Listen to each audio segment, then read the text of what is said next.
Assalamualaikum warahmatullahi wabarakatuh. Alhamdulillah, wassalatu wassalamu ala rasulillah wa ala alihi wa sahbihi wa man tabi'ahu wa nasarahu wa wala, amma ba'd. Hadirin dan hadirat yang dirahmati Allah, alhamdulillah kita sambung kuliah kita yang dah terhenti berapa minggu? 3 minggu, kerana saya berada di luar negara beberapa kali. Yang pertama itu pergi ke Palestin, dan semalam saya baru balik daripada Jordan. Saya pun Jordan tak apalah, Jordan memang dulu belajar di Jordan. Tapi di Palestin ialah kali pertama saya pergi di Gaza. Masa saya ke Jordan baru-baru ni, saya tengok ada juga orang Malaysia yang package umrahnya tu pergi ke Masjidil Aqsa dan kemudian sambung ke Mekah dan Madinah. Tapi oleh kerana dia terbahagi kepada dua Palestin ni, Gaza dan Ariha, West Bank dan Gaza. Jadi saya pergi bahagian Gaza. Nak masuk Gaza tu dia kena masuk melalui Mesir, Egypt. Yang dahulu agak susah nak masuk pada zaman rejim Husni Mubarak. Apabila Mursi naik memerintah, antara kelebihan yang mungkin Palestin dapat ialah border tu lebih mudah untuk masuk keluar. Cara kebetulan yang berkuasa di Gaza itu, ataupun pihak yang mendapat undi di Gaza itu, ialah pihak Hamas, Harakah Muqawamah Islamiyah Palestin. Jadi Hamas ni samalah dia Ikhwanul Muslimin, Muslim Brotherhood. Dan di Egypt juga yang berkuasa Ikhwanul Muslimin, Muslim Brotherhood sekarang. Maka agak mudah antara hubungan sempadan Egypt dan Palestin.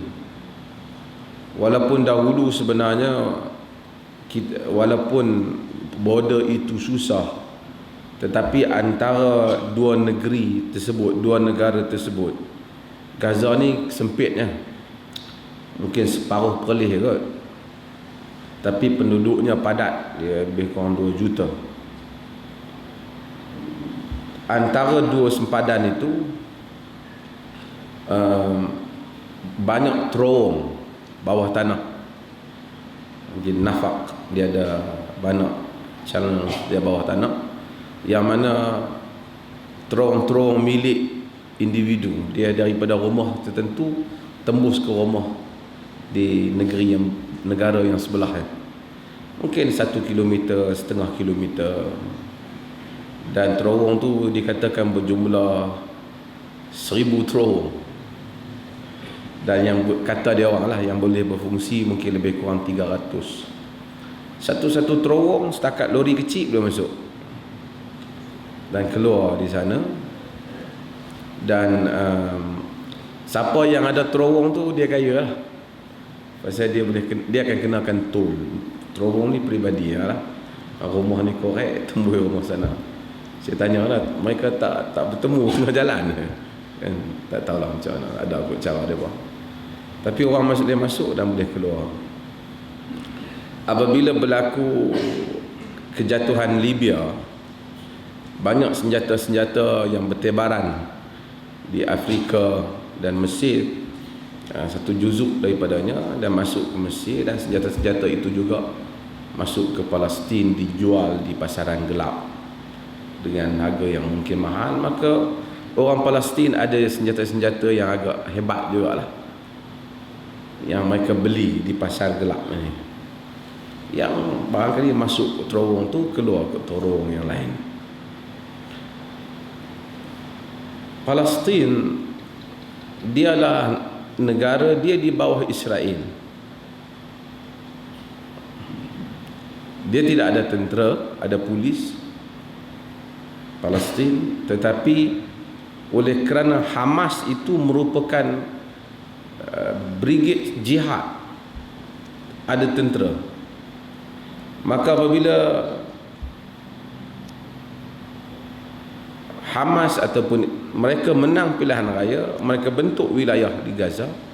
Wilayah di Gaza itu dijaga oleh tentera gerila dia lah, yang sebenarnya bukan tentera yang rasmi yang diiktiraf di sisi pihak antarabangsa, tapi iaitu Kataib Al-Qassam, yang mereka tu memang hebat, memang terlatih sekian puluh tahun untuk berperang dengan Israel.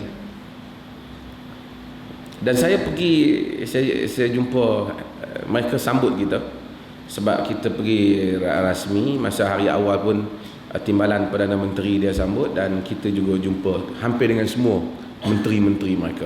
Kita pergi ke pejabat-pejabat mereka, dan mereka pun hantar dia punya bodyguard dia untuk kawal kita sepanjang perjalanan berada di dalam Gaza tu. Pasal dia anggap sebagai rombongan negara, pasal kita wakili PIKOM ni pasal Palestine Culture Malaysia. Dia adalah merupakan badan rasmi yang diiktiraf oleh kerajaan untuk berhubung dengan pihak berkuasa Palestin.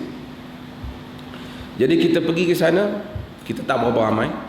Saya, Dr. Mazli, Dr. Sri Syahidan Qasim, Datuk Ratib Mirasa, patutnya saya ingat Datuk Zahid Hamidi juga, tapi dia hantar orang dia je, dan ada beberapa orang lagi, dan kita pergi melawat Gaza.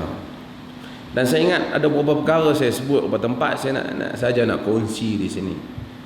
Antara perkara yang saya kagum, saya lihat ialah kesungguhan Al-Qassam ni. Mereka kawal, mereka bukan macam yang ilmu kata tu duk baling batu dengan Israel, mana boleh, mereka ada senjata. Cerita baling batu ni dulu budak-budak. Kita pergi rumah Ahmad Yassin, yang mana Ahmad Yassin kita tahu seorang tokoh yang duduk di atas kerusi roda, wheelchair. Dia walaupun tak boleh berjalan, tapi dapat menggerakkan jihad rakyat Palestin, melakukan kebangkitan intifadah bagi orang Palestin. Kita pergi rumah dia, dan kita tahu bahawasanya ramai tokoh-tokoh yang ada yang bercakap hebat, tapi tidak memberi kesan kepada orang Palestin, seperti Syekh yang duduk atas kursi roda ni. Semangat dia, ceramah dia, nasihat dia, kesungguhan dia memberikan kekuatan kepada orang Palestin sehingga berlakunya intifadah, bangkit menentang Israel. Dan dia telah terbunuh. Dan kita pergi rumah dia, kita tengok kesal apa, pasal dia terbunuh selepas dia keluar daripada solat subuh daripada masjid. Mereka serang dengan helikopter dan hancur, semua tubuh dia hancur kecuali kepala dia. Satu orang yang duduk atas kursi serang dengan helikopter dia. Dan dunia Islam bergolak apabila dia kena, dan tidak balas yang lebih hebat. Dan Al-Qassam ni, Allah bagi kelebihan kat mereka, walaupun mereka sendiri grup dalam negeri macam tu je, mereka boleh buat roket yang boleh tembak Tel Aviv 50 km lebih, dia boleh tembak. Tak, dia buat dalam Palestin je. Dan itu menakutkan Israel untuk mereka serang.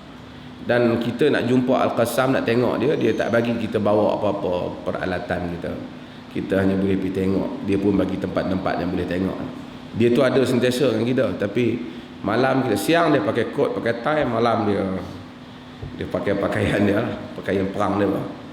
Dan mereka, dan macam kebetulan kita jalan tengok, dan malam tu yang berkawal di celah tembok-tembok tu antaranya ialah anak Perdana Menteri sendiri, Perdana Menteri Palestin Ismail Haniyeh. Anak dia terlibat dengan Al-Qassam dan mereka kawan.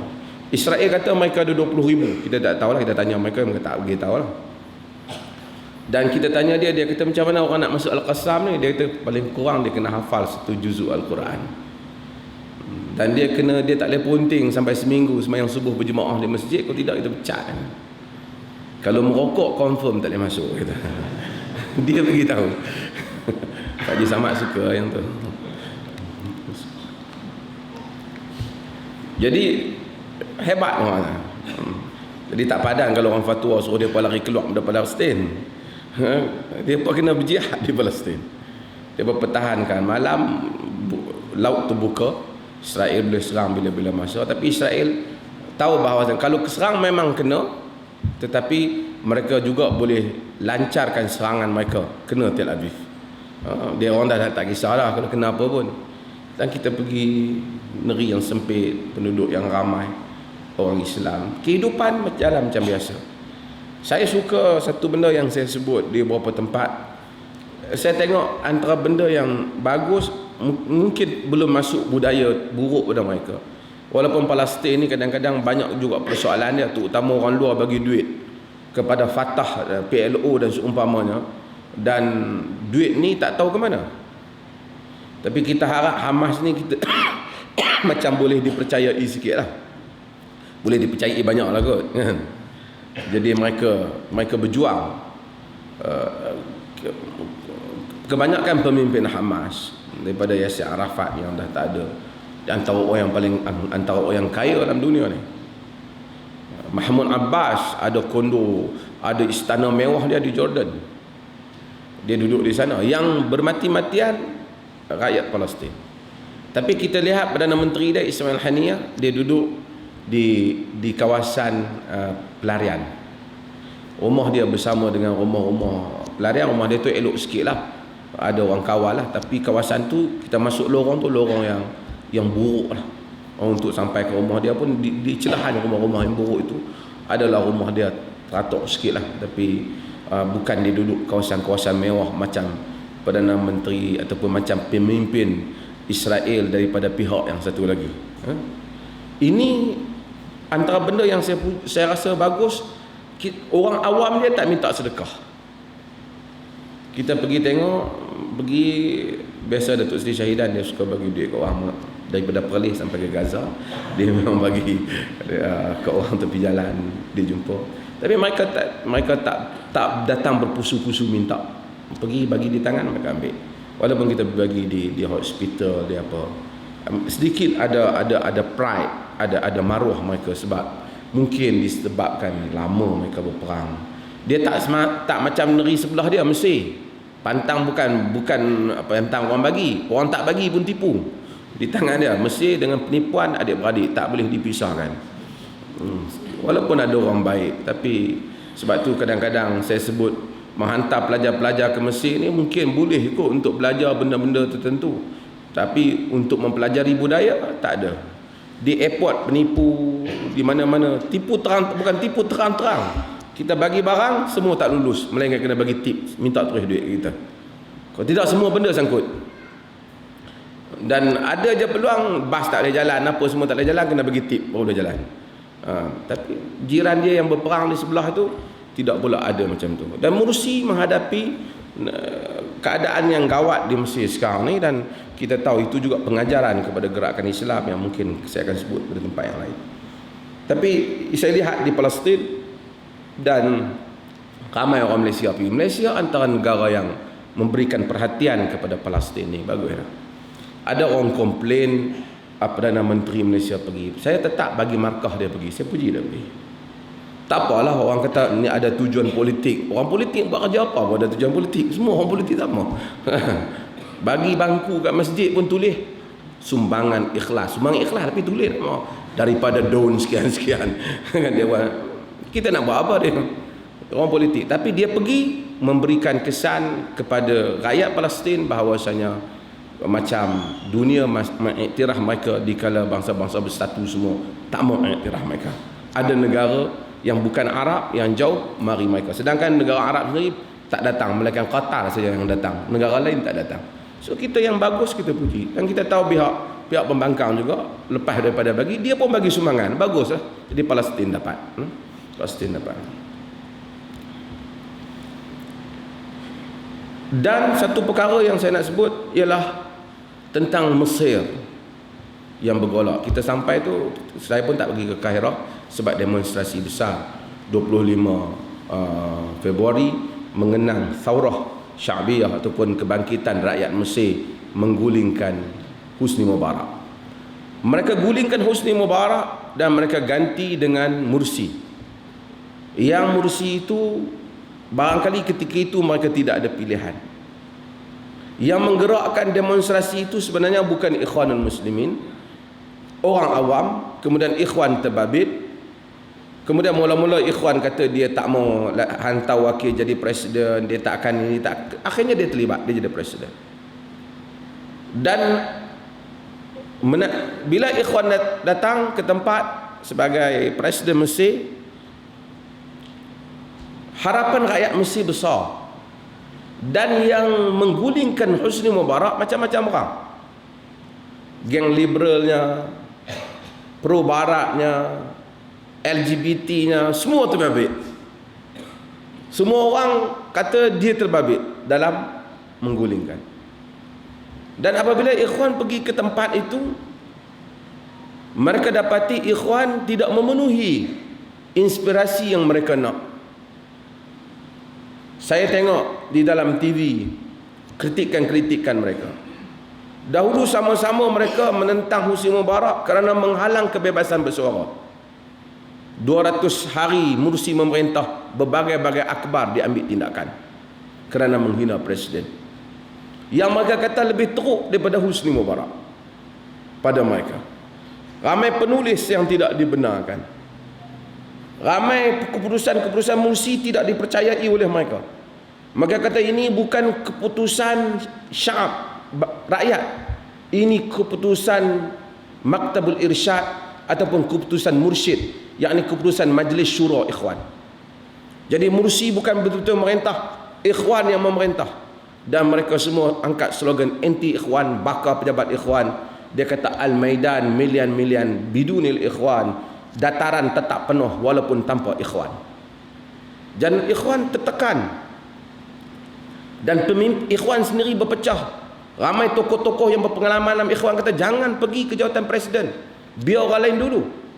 Tapi bila Ikhwan pergi, mungkin dia juga mempunyai sikap kepuakan dia, sikap ingin mempertahankan kepartian dia, sikap tanpa memikirkan apakah inspirasi rakyat yang sepatutnya dia hendaklah gabungkan antara Islam dia dan sebahagian kehendak rakyat yang menumbangkan kerajaan Husni Mubarak. Akhirnya sekali lagi rakyat keluar ke jalan dan nak menumbangkan Irhal Mursi, pergi kau Mursi. Macam mana mereka buat pada Mubarak, demikian mereka buat pada Mursi.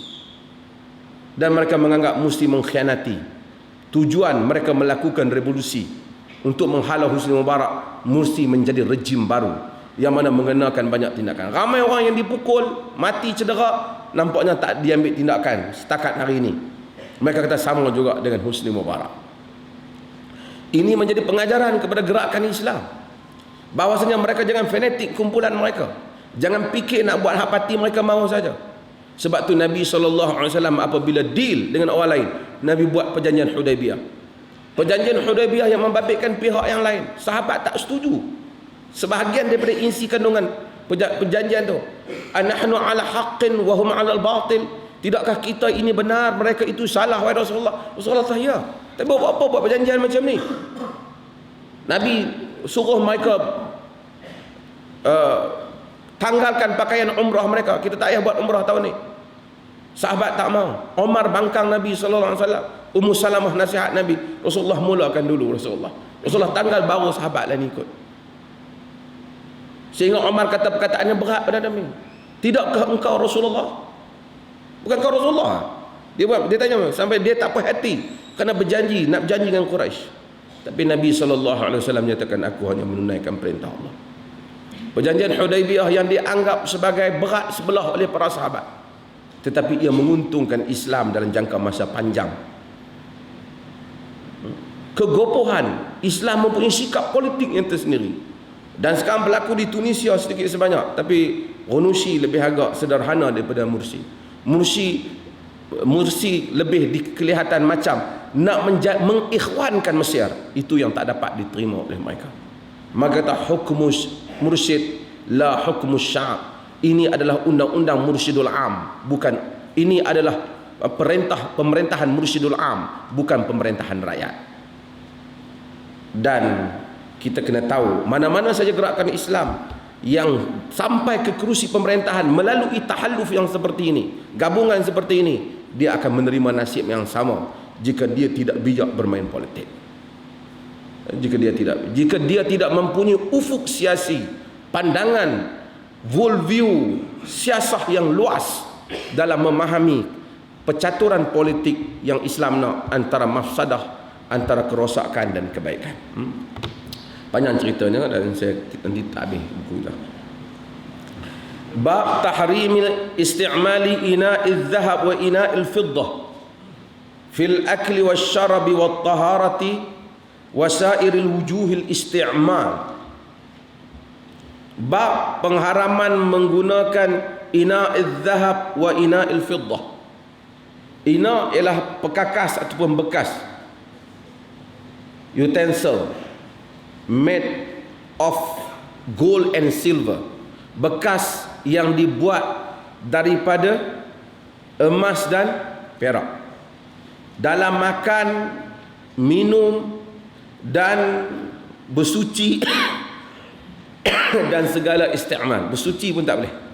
Sama ada kita suci cedok, ambil cawan emas untuk cedok pi basuh najis, kita kata Allah, basuh najis ya, bukan mulia pun. Tak boleh. Isti'mal, tak boleh. Cawan emas, cawan perak tak dibenarkan.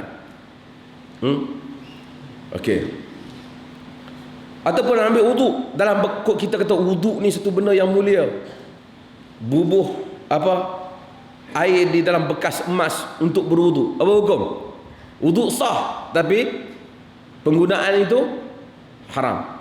Penggunaan itu haram.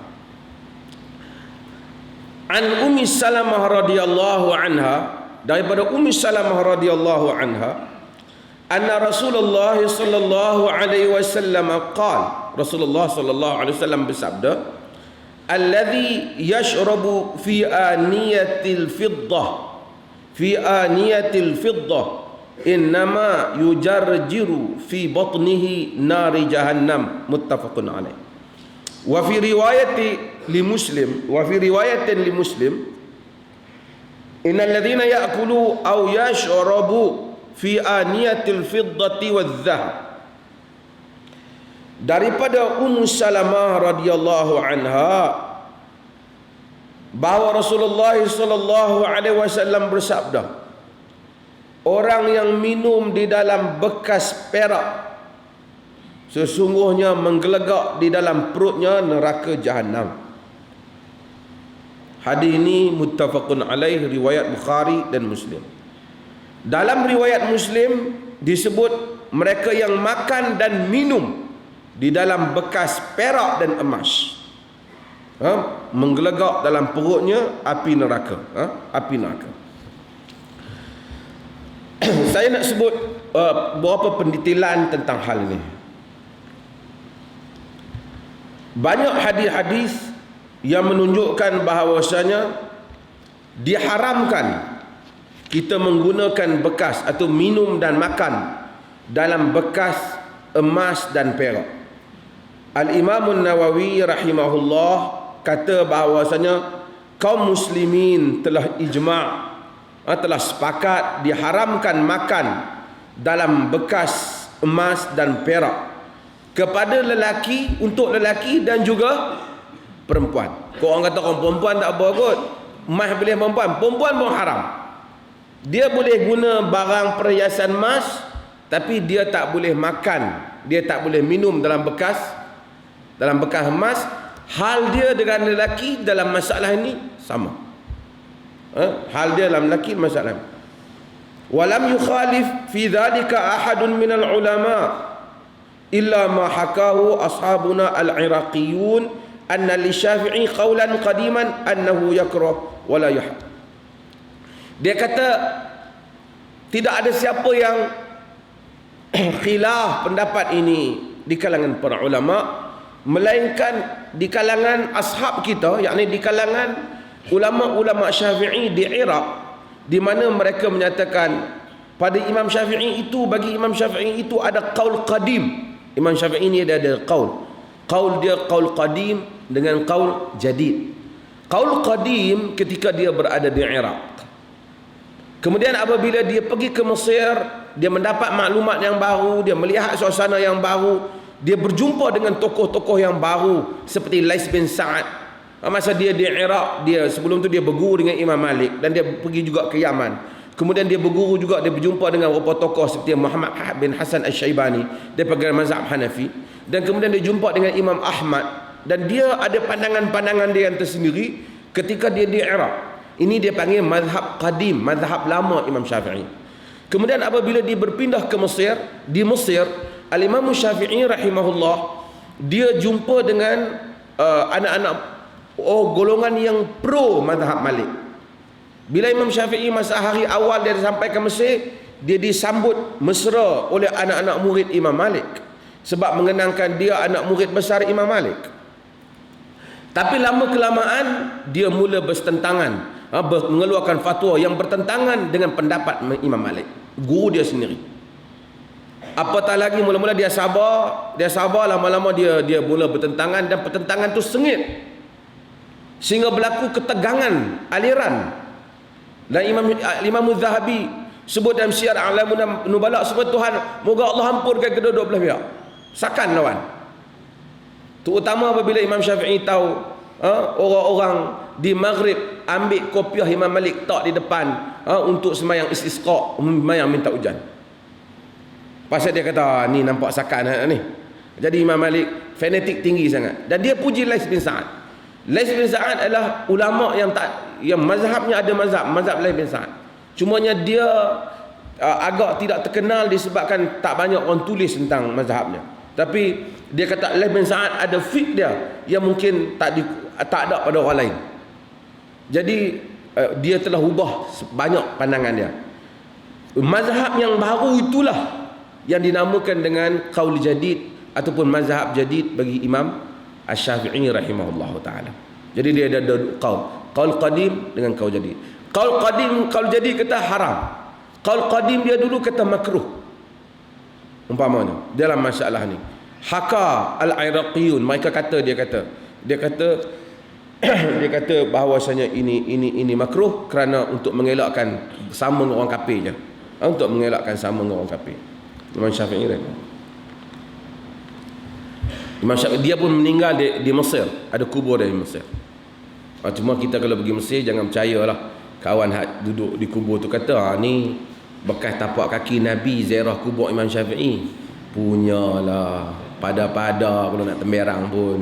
Imam Syafi'i mati dulu, Nabi sallallahu alaihi wasallam wafat dulu. Imam Syafi'i tahun 2204 Hijrah meninggal. Macam mana yang Nabi datang ziarah dia?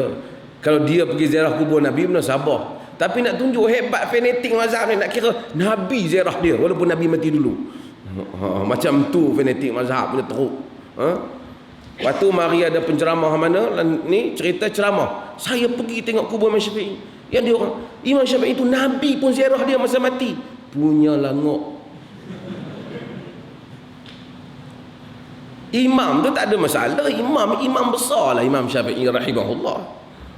Yang buat cerita tu berlebih sangat. Pada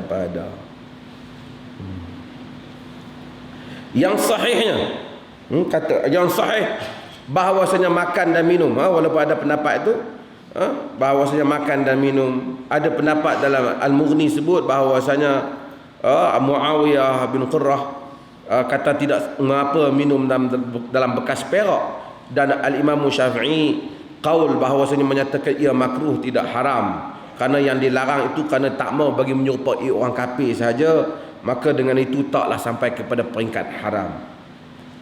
Dan yang sahihnya berdasarkan hadis yang kita baca tadi dan hadis-hadis yang lain, pasal Nabi sebut masuk perut menggelegak dengan api neraka, tak mungkin makruh. Maka dengan itu pendapat jumhur para ulama, majoriti, bahkan Imam An-Nawawi ni dia suka sikit kata ijma' ni. Ulama buat ta'liq Bukan semua yang An-Nawawi kata ijma' tu ijma'. Kadang-kadang mungkin dia maksud tu ijma' mazhab kot. Dia kadang-kadang cepat dia kata ijma'. Kadang-kadang ijma' ni tak senang. Untuk kita kata ijma' ulama' ni bukan maksud pendapat ulama'. Maksudnya semua ulama' tanpa kecuali kata benda tu baru jadi ijma'. Kalau dua orang kata no, seorang kata no, dia tak boleh jadi ijma'.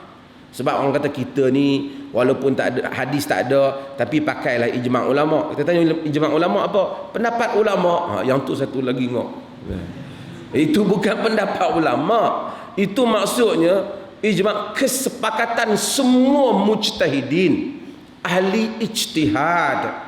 Ahli ijtihad. Ahli ijtihad. Ahli ijtihad ni kita semua orang ahli-ahli ijtihad yang berhak berijtihad. Setakat jadi lebay kampung tak boleh. Setakat jadi mufti Perlis, mufti Kelantan, mufti Pahang bukan ahli ijtihad lagi. Tak boleh pakai. Ahli ijtihad maksud dia sendiri boleh berijtihad. Tanpa bergantung kepada orang, dia sendiri boleh buat konklusi hukum. Dia sendiri boleh buat kesimpulan hukum dengan kemampuan ijtihad dia. Dengan kemampuan ijtihad dia. Mereka ini mujtahidin seperti Imam Ahmad, Imam Malik, Lais bin Sa'ad tadi, Al-Auza'i, semua mereka ni.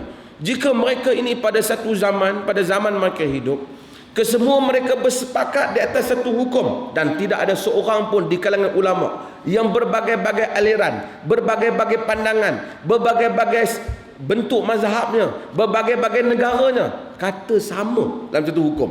Kita namakan ijma'. Dan nak dapat benda tu tak senang. Melainkan benda semayang 5 waktu, ijma' lah. Hak lain daripada tu tak ijma' Melaka.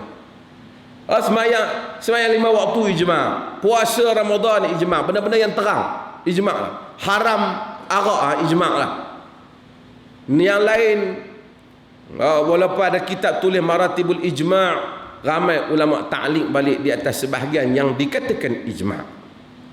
Yang dikatakan ijma'. Sehingga katakan ada kalam Imam Ahmad kata man idda'a bil ijma' faqad kadzab. Siapa yang kata ijma' maka dia bohong. Maksudnya kalau benda-benda lain tidak ijma', hatta dalam hal ni dia kata ijma', ada pandangan yang berbeza dalam hal ni. Okey. Pengharaman ini merangkumi lelaki dan wanita. Lelaki ataupun wanita tak boleh untuk menggunakan bekas makan dan minum daripada emas dan perak. Walaupun wanita boleh menggunakan perhiasan daripada emas, tapi bukan bekas minum. Subang, cincin, dan boleh menggunakan juga harir, apa dah? Sutra, dibaj. Dibaj ni sejenis sutra yang ada dalam hadis ni. Dia agak sedikit kasar pada sutra. Perempuan boleh guna, lelaki tak boleh guna. Bila kita kata emas, maksudnya emas, bukan benda yang orang bubuh nama emas. Macam apa? Zulian. Tu bukan emas, walaupun nampak dia emas. Walaupun emas putih, dia bukan emas. Emas. Macam sutra juga sama. Kalau orang kata sutra, ni sutra lembut macam dengan sutra. Sutra maksud kain yang benangnya itu berasal daripada ulat sutra tu. Kalau dia buat daripada chemical apa-apa, walaupun lembut macam sutra, dia tidak dianggap sebagai sutra dan hukumnya bukan hukum sutra.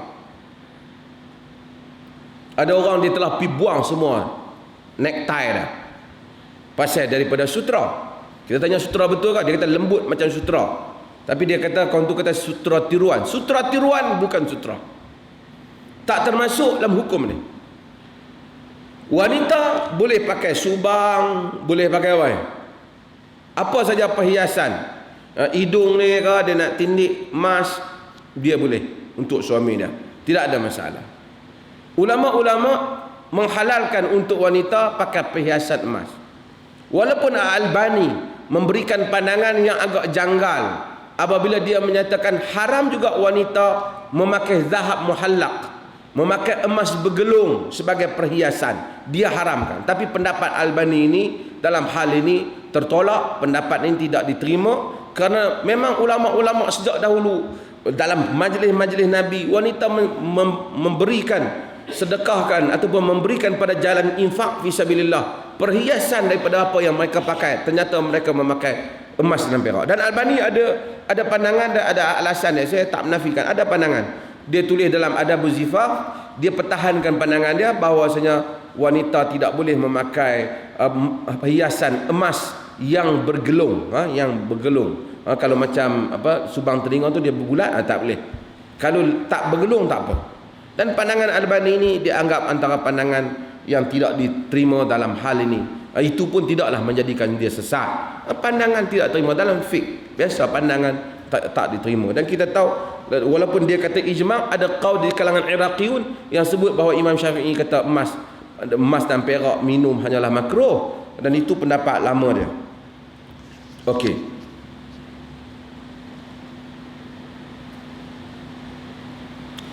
Kemudian termasuk dalam pengharaman ini apa saja yang menyerupai, yang boleh disandarkan macam bekas makanan dan minuman, iaitu sudu umpamanya. Lagi apa lagi? Pen. Apa lagi? Apa saja barangan-barangan lain yang daripada emas diharamkan, yang menjadi kegunaan kita. Kopiah emas tentu tak boleh lah kan. Jadi cermin mata emas tak boleh kan. Jam orang kata emas tak boleh. Ada beberapa karat emas tak boleh. Tapi untuk wanita, oleh kerana jam termasuk dalam perhiasan macam gelang, dia boleh untuk itu. Tapi yang lain daripada itu dia tak boleh. Kalau dia nak buat di rumah dia, dia tak makan, dia kata dia masak lah saja, buat daripada periuk tu emas untuk dia masak kan. Tak boleh. Dia kata saya makan dalam piring biasa, tapi masa masak tu lah emas, dia kata. Kerana ada khasiat tertentu. Siapa sekarang ni khasiat belaka orang ni kan, jumpa pokok apa khasiat, sampai orang asli heran. Orang asli dia lama dah makan tungkat ali, tak jadi apa pun. Mai orang Melayu buat keluar ni makan tungkat ali, kuat, sihat, bertenaga semua. Sampai orang asli kata kita makan biasa lah kan. Macam-macam jenis pula tungkat ali tu kan. Tapi tak apalah, daripada makan pokok kayu lah boleh makan lah kan. Tapi orang asli pun heran kan. Okey. Okey. Para ulama hadis sebut bekas makan dan minum. Yang lain juga tak boleh. Kalau kita ada kamera emas, tak boleh. Handphone emas, tak boleh. Senapang emas, tak boleh. Semua hal ni, emas dan perak, semua hal ni tak boleh pada majoriti pendapat ulama. Cuma Al-Imam Syaukani dia kata, dia ada pendapat yang agak lain. Dia kata bahawasanya yang haram hanyalah makan dan minum dalam bekas daripada emas dan perak. Adapun perkara penggunaan lain, fala. Wal qiyasu 'ala al-akli wasyarab qiyas ma'a fariqin. Maksudnya, adapun kita kiaskan hadis yang kata makan dengan minum ni, kita kiaskan benda-benda lain pun tak boleh juga. Kias yang tak betul, kias yang tidak menepati syarat kias, kata Imam Syaukani. Dia berbeza dengan majoriti para ulama. Majoriti kata tak boleh. Kalau kita tengok ada orang pakai, kalau dia kata pasal apa hang pakai, tak boleh. Dia kata saya pengikut Imam Syaukani, dia tak apa payah nak kata apa kata. Ingat mayang mengikut Imam Syaukani, tak semayang. Okey. Majoriti para ulama kata tak boleh. Untuk kita elok hal ni. Sebab kerana jumhur melihat bahawasanya hal yang ni terkena juga mundabit, ataupun hal ini juga yutabbiq ataupun dilaksanakan kepada perkara-perkara yang selain daripada makan dan minum. Termasuk lelaki dan perempuan. Kita kata kamera emas. Oi, aku perempuan tak apa emas. Tak, perempuan pun tak boleh. Perempuan pun tak boleh. Cermin mata emas, boleh tak? Cermin mata termasuk dalam perhiasan.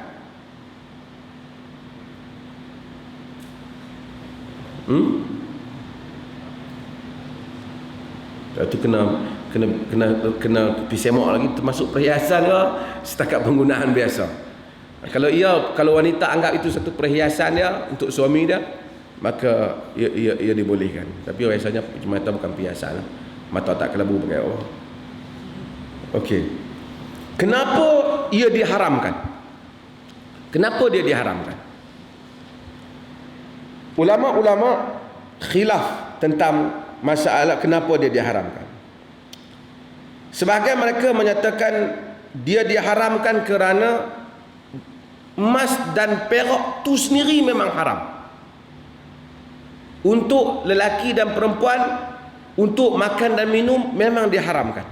Dia tu sendiri tak ada sebab. Emas dan perak, Tuhan memang haram kerana dia emas dan perak. Ada para ulama menyebut bahawasanya dia diharamkan kerana dia adalah kesombongan. Boleh menimbulkan kesombongan, bongkak. Tuan-tuan tahu ada raja-raja Arab yang kereta dia perak. Tuan-tuan pergi ke internet, ada beberapa negara Teluk, kereta dia 2-3 biji dibuat solid perak. Rumah mereka pipe air tu emas. Punya kaya. Rakyat Palestin sebelah negeri makan tak ada.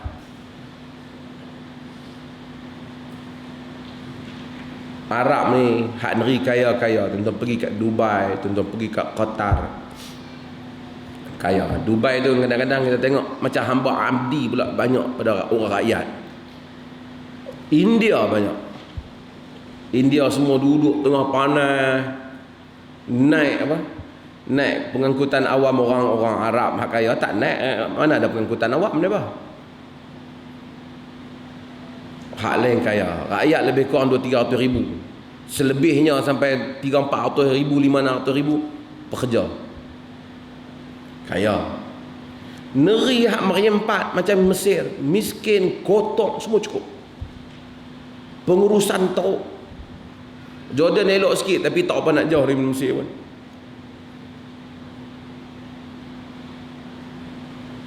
Berjiran. Sebab tu agama ni bila dia datang, dia ajar tentang jaga jiran, tolong menolong. Tu dalam Islam mai tu. Arab duk panggil tu. Kalaulah ditakdirkan orang Arab ni agama dia Hindu, tak tahu je dia apa. Kalau dengar orang Hindu marah, dah tak tahu jadi apa. Kan konsep-konsep tu tak ada. Dalam Islam tu tolong menolong, bantu-bantu, teratur dia jadi.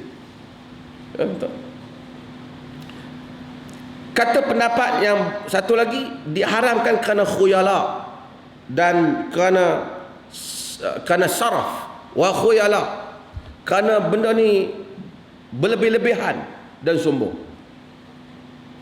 Ini punca. Salah satu kata kerana dia sendiri haram, satu lagi kata kerana boleh menyebabkan kepada kesombongan, takabur, dan boleh menyebabkan, dia kata kasr qulubil fuqara, boleh menyebabkan luntuhnya hati orang-orang miskin. Kalau dibenarkan, tengok orang kaya beza sungguh. Pi rumah orang kaya bekas emas semua, pi rumah orang miskin tu dia plastik, tu dia basuh pun berapa kali dah kan. Kalau dibenarkan, perbezaan di kalangan manusia lebih dahsyat.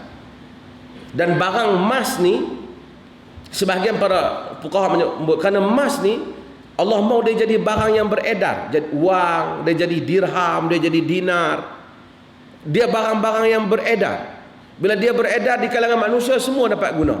Tapi kalau orang ambil emas ni untuk dijadikan bahan-bahan ni, emas hanya akan duduk di kalangan orang kaya saja. Walaupun berbeza pendapat, kita tengok tak apalah, perbezaan pendapat ini ada kesan hukum. Jika kita pegang kepada pendapat yang pertama, yang menyatakan emas itu diharamkan kerana dia emas dan perak. Emas dan perak itu diharamkan kerana ia emas dan perak. Bererti segala bentuk emas dan perak yang dicampur. Contohnya apa?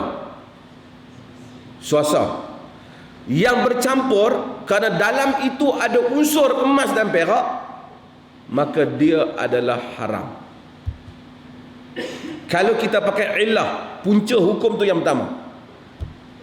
Tapi kalau kita pakai punca hukum tu yang kedua, kerana dia kesombongan, bongkak, maka yang bercampur itu hilang nilai emas tu. Tak nama emas dah, tak nama perak dah. Maka dia harus. Perbezaan itu boleh memberikan dua. Itu menyebabkan berlaku khilaf di kalangan para ulama. Dr. Abdul Karim Zaidan, dia mentarjihkan bahawasanya larangan itu kerana emas dan perak itu sendiri. Kerana emas dan perak itu sendiri, kerana adanya harga, dan Allah Ta'ala tak mau dia terkumpul di kalangan satu kelompok manusia saja, dan mau dia beredar di kalangan orang ramai. Okay tak? Allah mau emas ni semua orang miskin pun boleh ada, orang kaya pun boleh ada, kerana semua orang ada benda yang diguna sebagai mata wang dan seumpamanya. Tapi hari ini kita dah ditipu. Kita mata wang kita kertas. Amerika cetak, print note dia banyak-banyak. Kita pergi ke Palestin, dia guna dolar, ataupun dia guna syekah, dia guna mata wang Israel. Kita pergi ke negara Arab, dia tak bangga dengan duit dia guna dolar. Saya balik ada baki duit dolar, duit dinar Urdun, sampai ke airport Malaysia nak tukar, dia kata dinar Jordan tak boleh. Amerika, negara dia hutang trilion dia hutang, tapi dia cetak je duit dia. Oleh kerana backup politik, maka duit dia pakai. Dia beli barang negeri orang pakai duit kertas dia, yang hanya ada harga atas kertas tu saja. In God we trust. Dia kata dia percaya, tapi kita tak boleh percaya kat dia. Dia percayalah ke Tuhan, kan? Kita pun percaya ke Tuhan, tapi kita tak percaya kepada duit dia. Semua orang pakai duit dia. Asalnya manusia pakai emas dengan perak. Tapi apabila proses golongan Jew, golongan Yahudi, mereka nak ambil benda ni, golongan kapitalis ni pada peringkat awal. Bukanlah saya salahkan Adam Smith. Adam Smith juga ada etika di dalam berekonomi. Tapi golongan ni ambil duit, dia suruh semua orang serah emas, dia bagi surat, dia macam cek, orang pun ambil, orang pergi belanja pakai benda tu. Lama-lama orang terbiasa dengan guna kertas ya, tak mau guna emas lah. Emas disimpan di bank. Lama-lama orang dah tak tahu, orang dah tak ingat bahawa duit ini hakikatnya dia kertas, tapi yang backupnya ialah nilai yang di pasaran, sama emas, perak dan apa saja. Dan bila benda ni dah tak ada, kita pun tak tahu mana emas dan perak pergi, orang main kertas-kertas. Hakikatnya agama haramkan benda ni, nak membolehkan emas dan perak dimiliki oleh semua orang. Saya bukan kata macam ada, kita tidak terlalu idealis menyatakan bahawasanya setengah tokoh agama kata haram gunakan emas dan perak, gunakan wang kertas. Habis tu nak guna apa lagi? Dunia kita macam ni. Dulu Tun Mahathir menyeru kepada dinar emas, at least supaya orang Islam berdagang di kalangan orang Islam gunakan emas dengan perak, guna dinar dia sendiri. Kalau Amerika nak beli barang kita jual, tapi kita mau emas, dia ambil minyak kita tak mau kertas tu. Kalau kita buat macam tu, mereka akan jatuh, ekonomi mereka akan jatuh. Tapi kita gagal. Sebab apa? Kita kena bagi markah usaha. Walaupun musim pilihan raya ni ada orang marah Tun Mahathir, tapi masa dia buat, masa dia jadi Perdana Menteri, dia usaha benda ni tapi tak dapat sokongan. Arab tak berani sokong.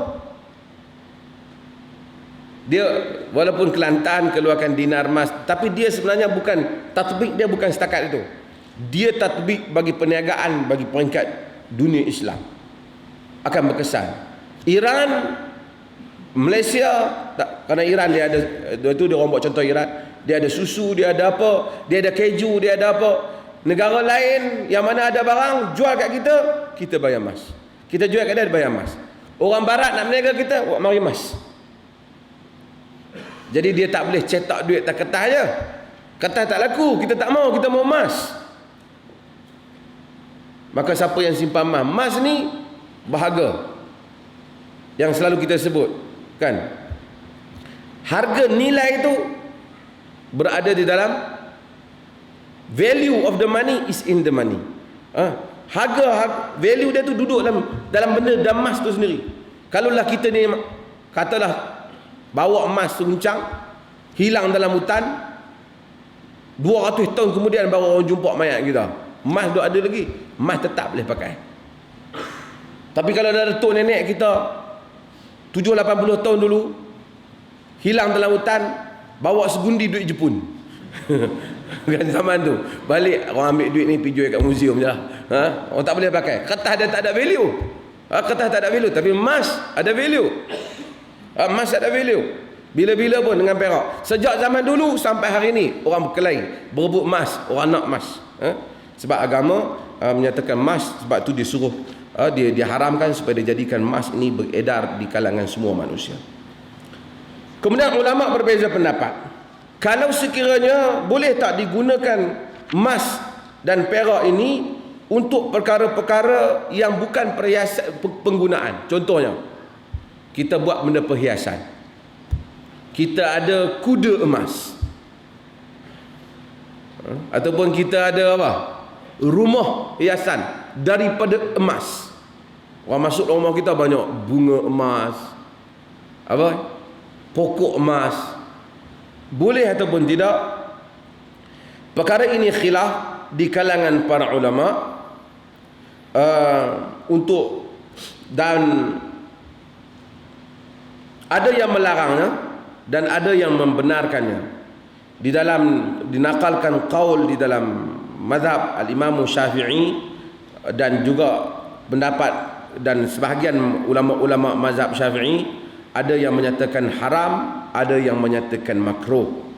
Imam Ibn Hajar Al-Asqalani menyebut yang masyhur di kalangan ulama adalah larang, namun begitu terdapat di kalangan para ulama yang membenarkan penggunaan-penggunaan yang seperti ini. Sebahagian menyebut qaul Abu Hanifah dan Imam Syafi'i dan Imam Ahmad khilaf dalam hal ni, ada yang membenarkan, ada qaul mereka yang tidak membenarkan. Yang ni khilaf. Jadi kalau kita tengok ada orang ada bunga emas di rumah dia, yang ni khilaf. Yang ni khilaf. Kena nas, kena tahu asasnya dalil, asas dalil makan dan minum. Kemudian bila nak kembangkan dalil ni, ulama berbeza pendapat. Nak kata orang ni confirm betul belah ni pun susah, nak kata confirm betul belah ni susah. Kalau kita ihtiyat, maksudnya kalau kita bimbang, takut terkena pengharaman ni kerana ramai ulama kata haram, kita jangan buat. Yang tu terbaik. Tapi kalau ada orang buat dia atas qaul yang dia pakai, dia kata bukan makan dan bukan minum saja, dia letak perhiasannya daripada emas, dia pun tak makan tak minum, dia tak begitu saja, khilaf dalam hal ni. Khilaf dalam hal ni.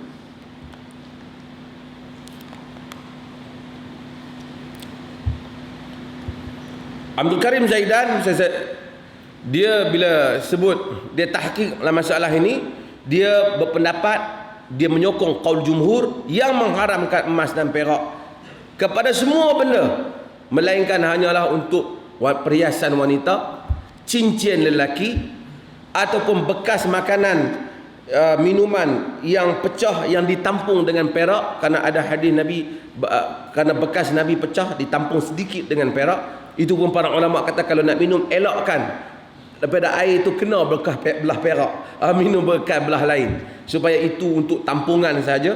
Dan ini saja yang dibenarkan oleh mereka, yang lain tak boleh. Cincin dibenarkan. Ataupun kalau cedera, benda lain tak boleh. Seperti orang dahulu bila dia cedera, hidung dia terputus, mereka letakkan hidung daripada emas. Yang lain dia bubuh bekas lain, antan, dia bau busuk, jadi dia letak emas, tak busuk, tak apa. Ataupun gigi dia besi lain tak boleh pakai, berkarat, emas je ada, tak apa. Kerana keperluan. Kalau tidak dibenarkan.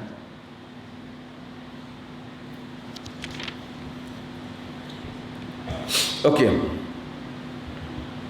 Yang lain daripada itu, selain daripada emas dan perak, kalau kita ada cawan daripada permata, berlian yang mungkin harga dia lebih mahal daripada emas dan perak, boleh ataupun tidak? Boleh. Dia tak masuk, dan orang pun tak jadikan. Sampai hari ini berlian permata ni dia tak menduduki tempat emas dan perak. Dia boleh. Dia boleh. Di kalangan para sahabat ada khilaf tentang masalah menghimpunkan emas dan perak. Saya nak sebut sikit pasal ada Syiah dalam dunia akhir ni. Abu Dzar Al-Ghifari, dia antara orang yang berpendapat bahawasanya seseorang tidak boleh menghimpunkan emas dan perak lebih daripada keperluannya. Dia hanya boleh untuk benda yang dia nak guna. Yang lebih dia kena bagi pada kaum muslimin. Ini adalah mazhab Abu Dzar Al-Ghifari. Mazhab ini tidak menjadi pendapat jumhur para sahabat Nabi SAW. Abu Dzar kata semua orang hanya ambil berdasarkan apa yang dia perlu, yang lebih dia tak boleh ambil. Ini pandangan Abu Dzar. Sebab tu ada orang tersasul di kalangan sosialis, maka katakan Abu Dzar menganut mazhab sosialis, pengasas sosialis yang pertama. Tak betul lah, Abu Dzar bukan pengasas sosialis, tapi itu pemikiran Abu Dzar. Hasil daripada pemikiran Abu Dzar yang seperti ini, lalu dia telah membantah Muawiyah bin Abi Sufyan, dan kerana menganggap Muawiyah bin Abi Sufyan telah menghimpunkan barang, ada harta kerajaan dan keluarga dia dan orang Islam, menghimpunkan emas dan perak lebih daripada keperluan. Muawiyah kata bukan, ayat ni turun kepada ahli kitab. Abu Dzar kata tak, ayat ni turun kepada ahli kitab dan turun kepada kita. Lalu bertegang antara Muawiyah dan Abu Dzar, dan Abu Dzar kempen orang ramai, bercakap pada orang ramai tentang penyelewengan tak betul kerana orang Islam tak patut ada harta lebih dan seumpamanya. Ini menunjukkan sahabat tak pernah kata tak boleh cakap tentang tidak boleh mengkritik pemerintah. Dia kritik. Hasil daripada tindakan Abu Dzar ini, Muawiyah tulis surat kepada Sayyidina Uthman. Sayyidina Uthman masa tu jadi khalifah, dan Sayyidina Uthman pula tulis surat kepada Abu Dzar, panggil dia mai ke Madinah. Apa cerita ni? Bila mai ke Madinah, dan dia pun berbincang dengan Abu Dzar. Dia kata apa Abu Dzar ni duk bagi pendapat macam ni, kacau lah. Sahabat-sahabat Nabi tak kata kita tak boleh ada lebih daripada apa yang perlu. Yang penting kita tunaikan zakatnya. Yang penting kena tunaikan zakatnya. Sehingga Al-Imam Al-Bukhari bila dia masukkan tentang dialog Abu Dzar itu, dia menyebut bahawasanya ma akhadha zakatu falaysa bikanz. Apa yang dikeluarkan zakat dia tak termasuk dalam menghimpun ke harta yang Tuhan haramkan. Tapi Abu Dzar kata tak kira, lebih tak boleh. Bila Abu Dzar keluar daripada berjumpa Uthman, orang ramai kritik Abu Dzar, apa pendapat kau? Jadi banyak cerita, banyak duk kata pada Abu Dzar. Abu Dzar mengadu pada Uthman. Ini riwayat yang ada dalam Sahih Bukhari. Bila Abu Dzar mengadu pada Uthman, Uthman kata kalau kau mau, kau pergi duduk tempat hak orang tak ramai, bagus. Tidak duk jadi cakap, orang duk balah, jadi kacau. Abu Dzar kata dia taat. Wallahi dia kata sekiranya walau ammaru alayya habasyian la sami'tu. Jika pemimpin orang Habsyi kulit hitam pun jadi pemerintah aku, dia suruh benda aku lah, benda makruf ni, aku taat, tak apa. Dia pergi ke Zabdah. Dia mati bersendirian di Zabdah. Hadis peristiwa Abu Dzar pergi ke Zabdah ni dan mati di sana telah dijadikan hujah oleh pihak Syiah bahawasanya Abu Dzar, Uthman memerintah tak betul, sehingga telah membuang daerah Abu Dzar yang merupakan seorang sahabat yang saleh. Tapi kalau kita tengok dalam riwayat Bukhari, bukan Uthman buang, Uthman cadang lah. Dia pergi sendiri dengan pilihan dia. Uthman tak mau bagi bertegang. Jadi dia pergi sendiri dengan pilihan dia. Wallahu ta'ala alam. Kita buka pada soalan. Ada soalan? Islam.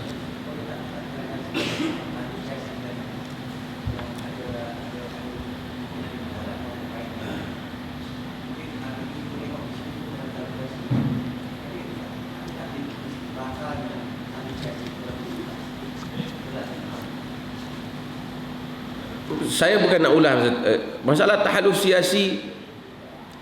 Kita kerana ada double standard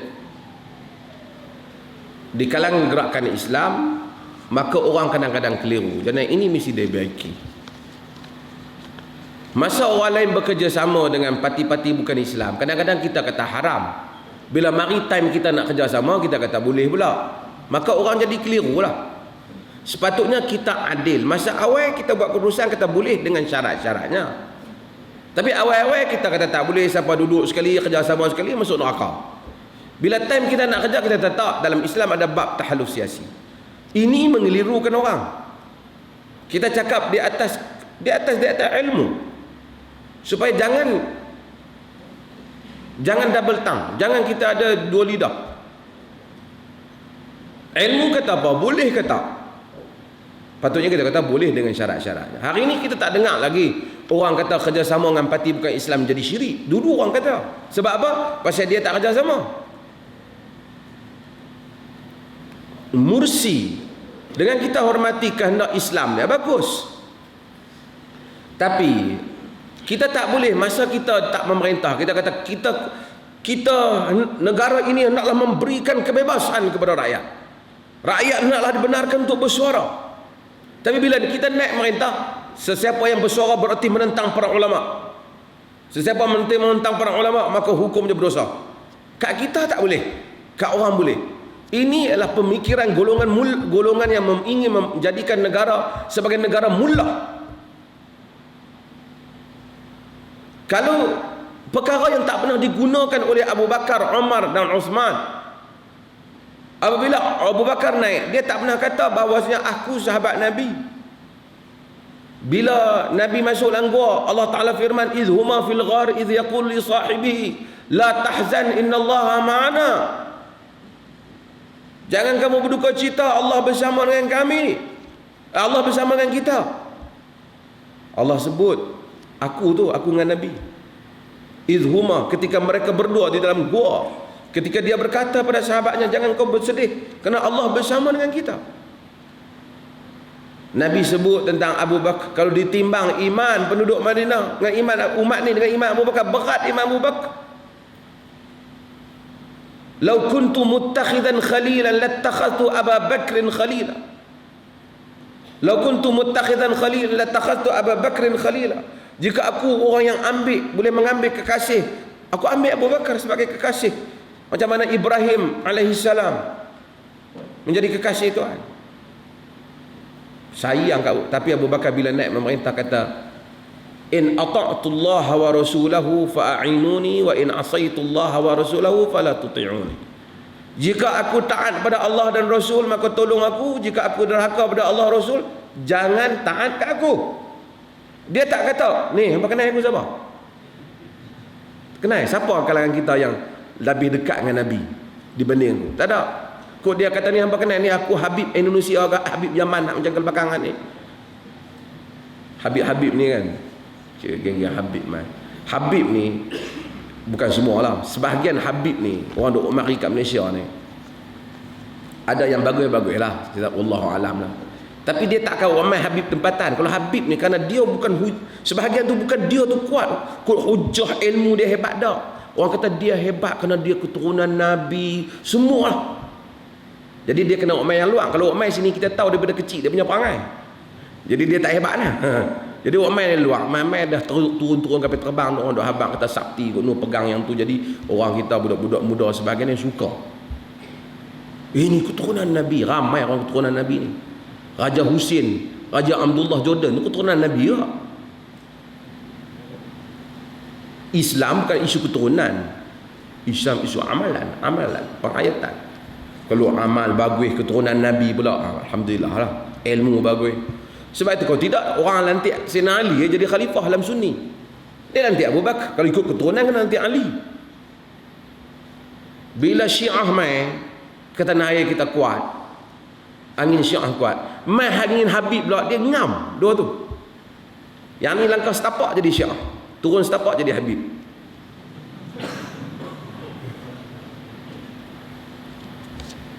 Tapi bukan semua Habib lah. Habib ni maksud orang yang dikasihi.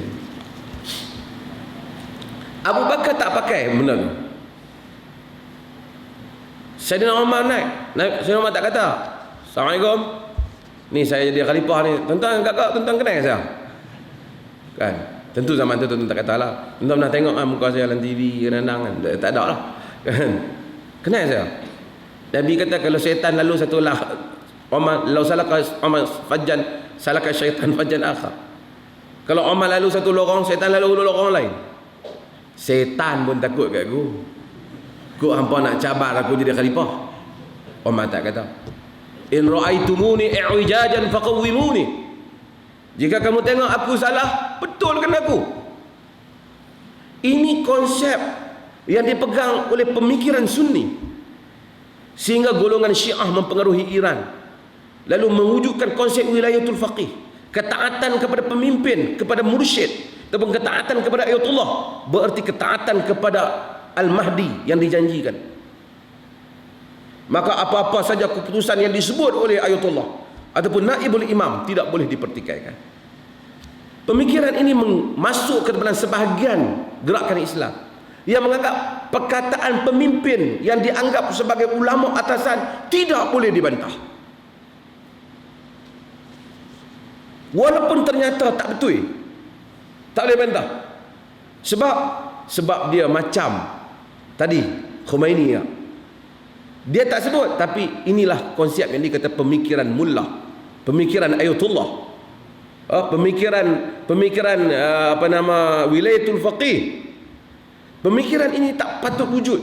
Dan kalau golongan ini wujud, kalau kita tak betulkan daripada awal, sebelum dia dapat menguasai pemerintahan, kita tak betulkan pemikiran awal, besok dia naik memerintah, benda yang dia seru pada orang ramai dulu, kita nak kebebasan bersuara, kita nak supaya hak kita diberikan, bila dia naik, dia tak bagi. Dia kata tak boleh, kena taat pada saya. Sebab saya ulama. Yang ni yang tak mau.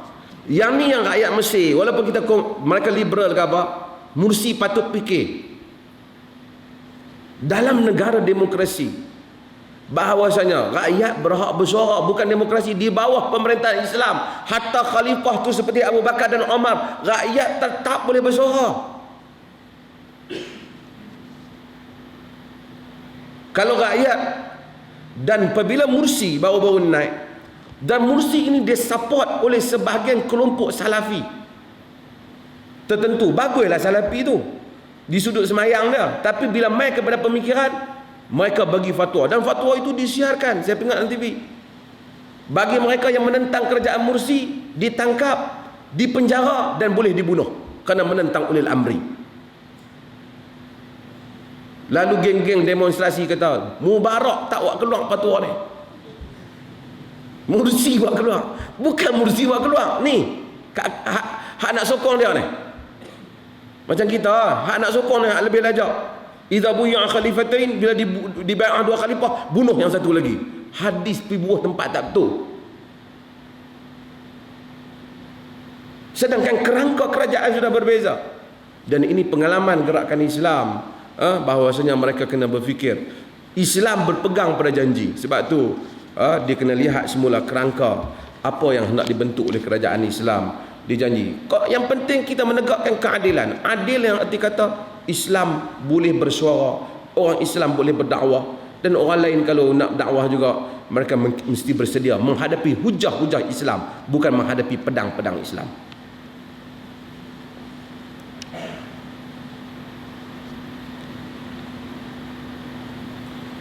Adakah dikira sunnah satu-satu amalan yang dibuat oleh sahabat tetapi tidak ada riwayat Nabi yang pernah melakukan amalan tersebut? Tengok, jika sahabat buat amalan tersebut dan kita tahu amalan ni tak mungkin sahabat tu reka. Di segi kifiatnya dan seumpamanya kita yakin dia datang daripada Nabi SAW, maka dia boleh dianggap sunnah. Kadang-kadang ada 2-3 pendapat pandangan sahabat. Kadang-kadang sahabat kata juga asabta sunnah, engkau menepati sunnah, kerana amalan itu dianggap boleh dilihat pada 2-3 cara. Yang mana Nabi tak khususkan, dikatakan juga menepati sunnah.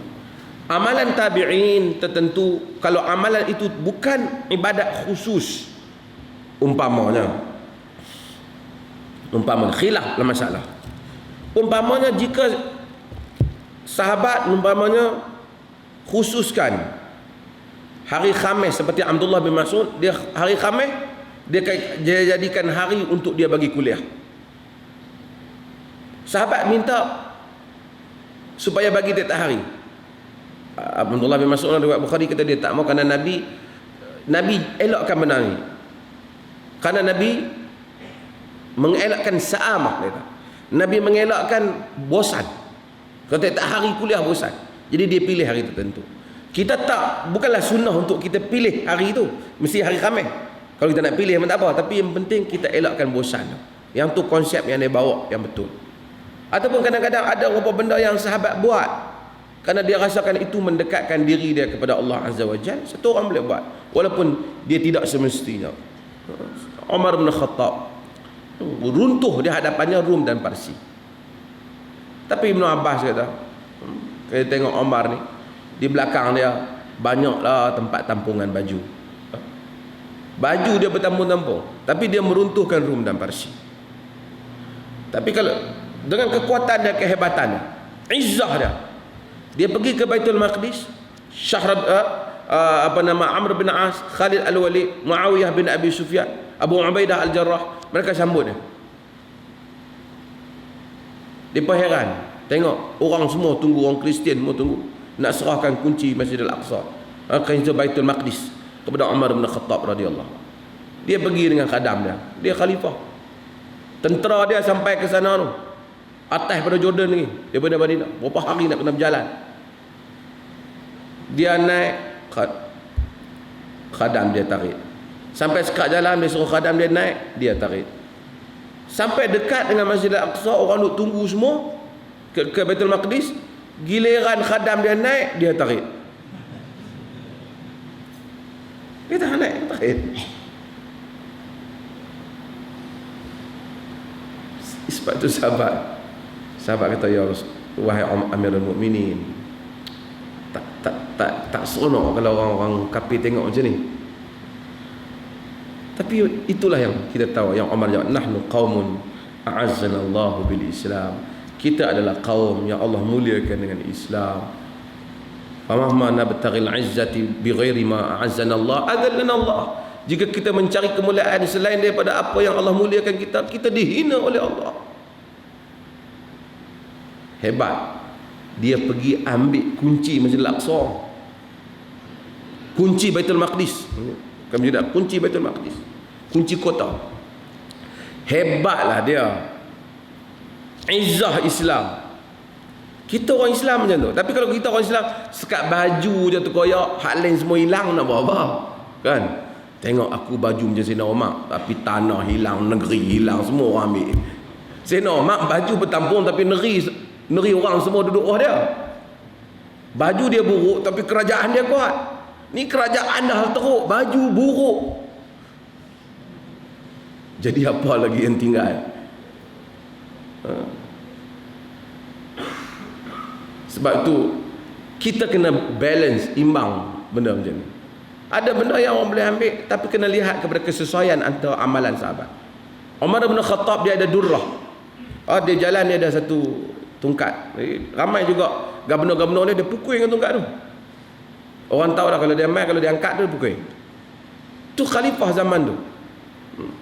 Abu Musa Asy'ari balik bagi hadiah ke isteri Umar bin Khattab. Jadi apa kenal? Kawan jadi gubernur. Balik main jumpa nak bagi hadiah ke isteri Umar. Panggil Abu Musa pagi rotan. Pasal bagi hadiah kat bini aku. Ya. Dia kata hadiah, dia kata bagi.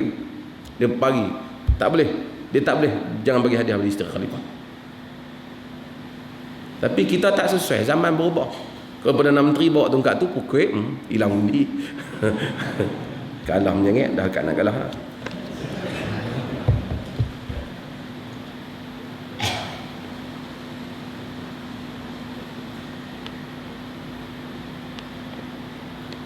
Saya mendengar dari ustaz yang terkenal menyatakan lelaki yang beriman akan mendapat bidadari di syurga dan wanita akan mendapat pinggan mangkuk di syurga. Ini ustaz diskriminasi gender. Ini syurga hak dia buat, bukan syurga hak Tuhan buat.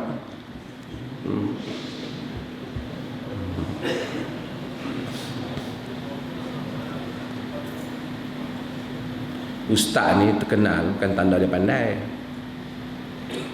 Saya cerita tuan-tuan. Orang tengok dah lebay dah jenggot, pandai. Jadi satu cerita apa, hamba Allah satu masjid, tu imam tak mai, tengok satu orang masuk dengan jubah dengan dia tersila jadi imam. Dia pun naik jadi imam. Allah Akbar, baca sedap. Bagi salah orang kata bagus ustaz ni baca sedap memang. Tu lah kata. Tu baru semayang hak tak ambil wuduk, kalau ambil wuduk lagi sedap. Ya, kata tak ambil wuduk. Tak lagi insya saya ambil wuduk lagi sedap. Rupanya di something wrong ke otak lah. Kita tengok pada semua ni, mari ni habaq keturunan Nabi lah, Habib lah, apalah semua, sangka tak sangka kita bulan-bulan Maulid ni. Allah Ta'ala ni maha adil. Apa saja yang menjadi hajat hamba dalam syurga dia bagi. Kod isteri kita masuk syurga, dia kata aku tak mau dah lelaki di dunia tu, tak kelas, tak ada kita. Cari yang lain lah.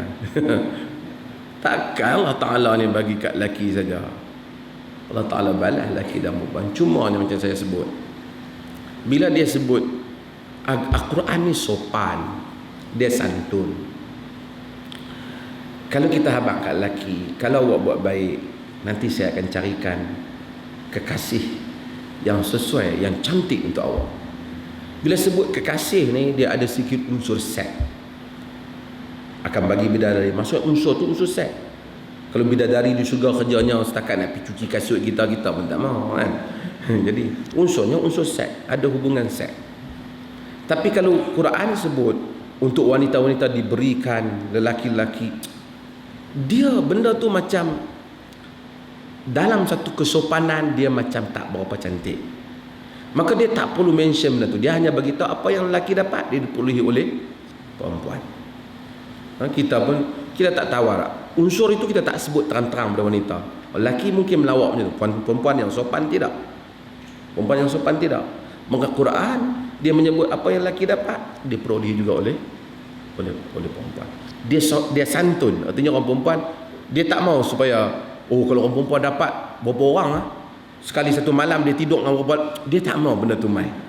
Tak apa, han duduk sana esok, okey. Benda tu kita kira kemudian, kan? Macam tu. Tapi apa yang manusia nak, hajat dia adalah di dalam syurga.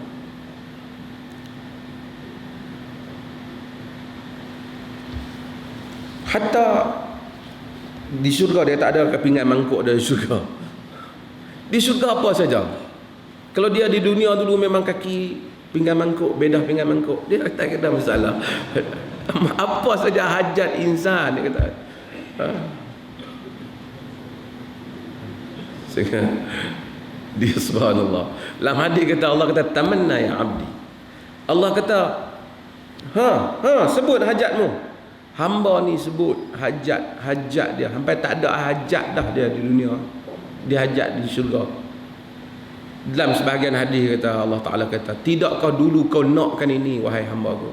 Bala ya Rabb. Dia pun tak ingat dah. Tuhan bagi tahu dia nak dulu. Dia minta Tuhan bagi, sehingga kemuncak pada hajat dia itu Allah Ta'ala memberikan kemuncak hajat ahli syurga, nikmat ahli syurga ialah melihat wajah Tuhan Rabbul Jalil Azza wa Jalla, yang merupakan nikmat yang terbesar. Ru'yatu wajhillah Azza wa Jalla, melihat wajah Allah Azza wa Jalla. Bagaimana Tuhan yang kita duk sebut, kita iyyaka na'budu wa iyyaka nasta'in, kita minta, kita menangis, kita mengadu kat dia. Kita tak pernah tengok dia. Sebenarnya macam-macam kita panggil dia, dia bagi kat kita. Macam-macam kita ada dalam hidup ni. Dia masukkan pula kita dalam syurga. Tiba-tiba dia kata, semua ni aku bagi peluang, hang tengok aku. Yang mana mata manusia tak boleh tengok Tuhan.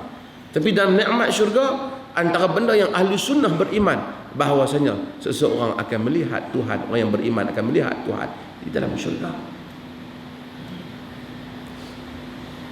Ini nikmat yang besar yang diperoleh oleh ahli syurga. Hamba Allah dia masuk, yang orang yang paling hujung masuk syurga, dia rasa dia yang the best tempat dalam syurga dia dapat, padahal dia yang paling hujung sekali. Nikmat.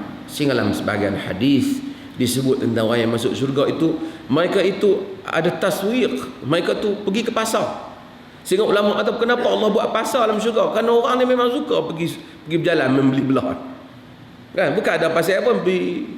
Tambah orang Malaysia cukup suka ke sebahagian kedai mangkuk pinggan di UK. Tak ada buka kedai lagi, orang Malaysia duduk depan dah. Daripada Malaysia, betul. Mereka tahu orang Malaysia antara negara yang suka pergi beli mangkuk pinggan yang mahal-mahal ni. Mangkuk pinggan mahal, tuan-tuan. Sampai sekeping beribu-ribu pun ada. Tambah hak makan di istana-istana itu yang timbul kes, sampai beribu-ribu, berjuta harga mangkuk pinggan.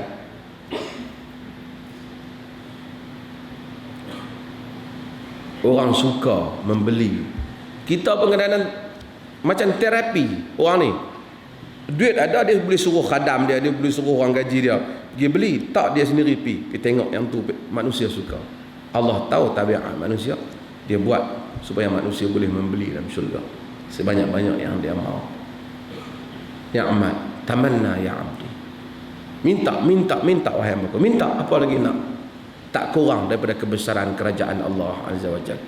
La ainun ra'at wala udhunun sami'at wala khatara ala qalbil bashar. Mata tak pernah tengok, telinga tak pernah dengar, tak pernah terlintas dalam diri kita indahnya syurga Allah Jalla wa Ala. Mudah-mudahan Allah Ta'ala bagi peluang kita jadi ahli syurga, insya-Allah. Ada lagi soalan? Satu je lah. Lewat.